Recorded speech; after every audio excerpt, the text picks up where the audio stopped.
ಬಸವೇಶ್ವರ ಜಾತ್ರಾ ಪ್ರತಿ ವರ್ಷದ ಪದ್ಧತಿಯಂತೆ ದಿನಾಂಕ 14/4/2025 ಜಾತ್ರಾ ಮಹೋತ್ಸವದ ಅಂಗವಾಗಿ ಪುರಾಣ ಪ್ರಾರಂಭದಲ್ಲಿ ಶಟಸ್ಥಲ ಬ್ರಹ್ಮ ಡಾಕ್ಟರ್ ಚನ್ನಮಲ್ಲ ಶಿವಾಚಾರ್ಯ ಅಪ್ಪಂಗಳವರ ಆಶೀರ್ವಾದದಿಂದ ಅಮೃತ ಹಸ್ತದಿಂದ ಪುರಾಣವನ್ನು ಪ್ರಾರಂಭಗೊಂಡು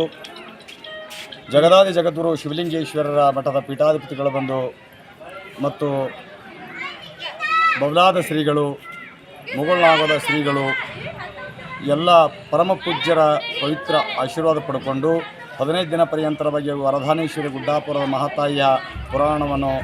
ಮಹಾಮಂಗಲದೊಂದು ಮಾಡಿಕೊಂಡು ಇವತ್ತೇ ಮುಂಜಾನೆ ಬೆಳಗ್ಗೆ ಬ್ರಹ್ಮಿ ಮುಹೂರ್ತದಲ್ಲಿ ಶ್ರೀ ಗುರು ಕಂಠಿ ಬಸವೇಶ್ವರ ಸ್ವಯಂ ಗದಿಗೆಗೆ ರುದ್ರಾಭಿಷೇಕ ಮತ್ತು ಬಿಲ್ವಾರ್ಚನದೊಂದಿಗೆ ಉತ್ಸವ ಮಾಡಿಕೊಂಡು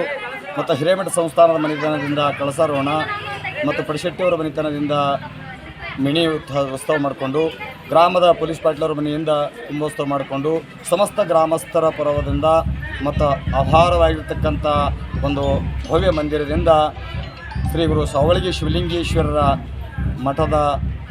ಶ್ರೀ ಗುರುನಾಥ ಮಹಾಶಿವಗಳವರೊಂದಿಗೆ ಕರೆದುಕೊಂಡು ಹೋಗಿ ಅಲ್ಲಿ ಕಂಠಿ ಬಸವೇಶ್ವರ ದೇವಸ್ಥಾನ ಪವಿತ್ರ ಸ್ಥಳದಲ್ಲಿ ರಥೋತ್ಸವ ಜರುಗುವುದು. ಇಂತೆ ಹಿಂದೆ ಮಾಡಿದಂಥ ಪುಣ್ಯದ ಫಲದಿಂದ ನಾವು ಕೂಡ ಅದೇ ರೀತಿಯಾಗಿ ಬಂದಿದ್ದೇವೆ. ಕಂಠಿ ಬಸವೇಶ್ವರನ ಬೇಡಿದವರಿಗೆ ಬೇಡಿದ್ದನ್ನು ಕೊಟ್ಟು ಕಾಮಧೇನು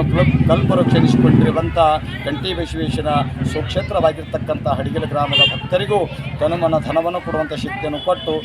ಜಾತ್ರೆಯನ್ನು ಬಹಳ ಆನಂದವಾಗಿ ಸಾಗುತ್ತಿರುವಂಥ ಶಕ್ತಿ. ಇದಕ್ಕೆ ಎಲ್ಲರೂ ಸಹಕಾರದಿಂದ ಗ್ರಾಮದವರು, ಸುತ್ತಮುತ್ತಲಿನ ಗ್ರಾಮದವರು ಮತ್ತು ಗುಲ್ಬರ್ಗಾದವರು ಯಾರಾದರೂ ಕಂಠಿ ಬಸವೇಶ್ವರನ ಭಕ್ತರು ಎಲ್ಲಾರಪ್ಪ ಅಂತ ಕೇಳಿದ್ರೆ ಅವರೆಲ್ಲರೂ ಬಂದು ತನುಮನ ಧನವನ್ನು ಸೇವೆಯನ್ನು ಸಲ್ಲಿಸಿ ಮತ್ತು ನಮ್ಮ ಗ್ರಾಮದ ಜಾತ್ರೆ ಒಂದು ದೈವ ಅಧೀತವಾಗಿ ಮತ್ತು ಉದ್ಭವದಿಂದ ಸಾಗಿ ಬಂದಿರುವಂಥ ಈ ರಥೋತ್ಸವ, ಇದಕ್ಕೆ ಸರ್ವರು ಮತ್ತು ತಮ್ಮೆಲ್ಲರ ಈ ಗುರುವಿನ ಆಶೀರ್ವಾದ ಪಡ್ಕೊಂಡು ಪುನೀತರಾಗಬೇಕಂತ ಶ್ರೀ ಗುರು ಕಂಠಿ ಬಸವೇಶ್ವರನ ಋತುಗತಿಗೆ ಅನಂತ ಭಕ್ತಿಯಿಂದ ಹಣೆ ಮಣಿದು ನಾನು ಸಹಿತವಾಗಿರ್ತಕ್ಕಂಥ ಶಕ್ತಿ ಇರಿಸ್ತೀವಿ. ಶ್ರೀ ಕಂಠಿ ಬಸವೇಶ್ವರ ದೇವಸ್ಥಾನ ವತಿ ಎಲ್ಲ ಭಕ್ತಾದಿಗಳಿಗೆ ನಮ್ಮ ಗ್ರಾಮದ ಪರವಾಗಿ ಎಲ್ಲರಿಗೂ ಸ್ವಾಗತ ಕೋರಿಕೊಂಡು ಹಾಗೂ ಜಾತ್ರೆಯ ಎಲ್ಲ ಕಾರ್ಯಕ್ರಮದಲ್ಲಿ ಗ್ರಾಮಸ್ಥರು ಹಾಗೂ ಭಕ್ತಾದಿಗಳೆಲ್ಲರೂ ಭಾಗವಹಿಸಬೇಕಾಗಿ ವಿನಂತಿ. ಹಾಗೂ ಶ್ರೀ ಕಂಠಿ ಬಸವೇಶ್ವರ ಮಹಾರಾಜ್ ಕಿ ಜೈ.